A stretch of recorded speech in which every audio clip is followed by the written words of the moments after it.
Hi friends, welcome to யாஷிகர்.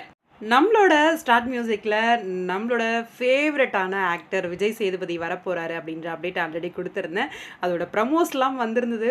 பயங்கரமாக இருக்குது. எவ்வளோ ஒரு ஸ்வீட்டான கைண்டான ஒரு பர்சனில் செம்மையாக இருந்துச்சு. அந்த எபிசோட்ஸோட கிளிப்பிங்ஸ் எல்லாம் போட்டிருந்தாங்க, ஷேர் பண்ணியிருந்தாங்க. ப்ரமோஸ் எல்லாம் ரொம்பவே சூப்பராக இருந்துச்சு. அது ஒரு சர்ப்ரைஸ். அப்படின்னா இன்னொரு சர்ப்ரைஸ் என்னென்னா, நம்மளோட குக் வித் கோமாளியில் இந்த வாரம் எபிசோட்லேயும் நம்மளோட விஜய் சேதுபதி வராரு. இது ரொம்பவே ஒரு சந்தோஷமான ஒரு விஷயந்தான். ஏன்னா மக்கள் செல்வன் நம்மளோட விஜய் சேதுபதிக்கு அவ்வளோ ஃபேன்ஸ் இருக்காங்க. அவர் முழுசாக ஒரு படத்தில் ஃபுல் அண்ட் ஃபுல் அவரே ஃபுல்லாக இருக்க மாட்டாரா அப்படின்னு சொல்லி எதிர்பார்க்குற நிறைய கூட்டம் இருக்காங்க. ஒரு சின்ன கேரக்டரில் வந்தாலும் அவருக்காகவே படம் பார்க்குற நிறைய கூட்டம் இருக்கும். அந்த மாதிரி அவருக்கான ஃபேன்ஸ் பேஸ் ரொம்பவே ஜாஸ்தி. அவர் வராரு அப்படின்றது ரொம்பவே சந்தோஷம். அவர் மட்டும் கிடையாது, இந்த ஒரு ஸ்பெஷலான எபிசோடில் நம்மளோட அறந்தாங்கி நிஷாவும் ஒரு கோமாளியாக வராங்க.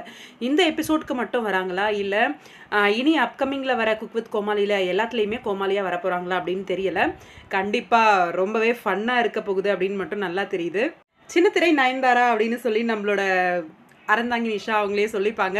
ரொம்பவே ஃபன்னாக இருக்கும். எனக்கு தெரிஞ்சு நயன்தாரா அண்ட் நானூறு அப்படிதான் அப்படின்ற ஒரு மூவி பண்ணியிருந்தாங்க இல்லையா, அதை வச்சு ஒரு சில ஃபன்னான விஷயங்கள்லாம் இருக்கிறதுக்கு வாய்ப்பு இருக்குது எபிசோடில். நம்ம விஜய் சேதுபதி முன்னாடி அந்த யமுனை ஆட்சியிலே சாங்லாம் பாடி ரொம்பவே அசத்திட்டாங்க. செம்மையாக இருந்துச்சு அந்த வாய்ஸுமே. அறந்தாங்கி நிஷா அண்ட் நம்மளோட மக்கள் செல்வன் விஜய் சேதுபதி இவங்களோட காம்போவில் அப்கமிங் குக் வித் கோமாளி ரொம்பவே சூப்பராக இருக்க போகுது. அவரோட மூவி ரிலீஸ் ஆயிருக்கு இல்லையா, அதோட ப்ரமோஷனுக்காக வந்திருக்காரு. ரொம்பவே சந்தோஷமாக இருக்குது.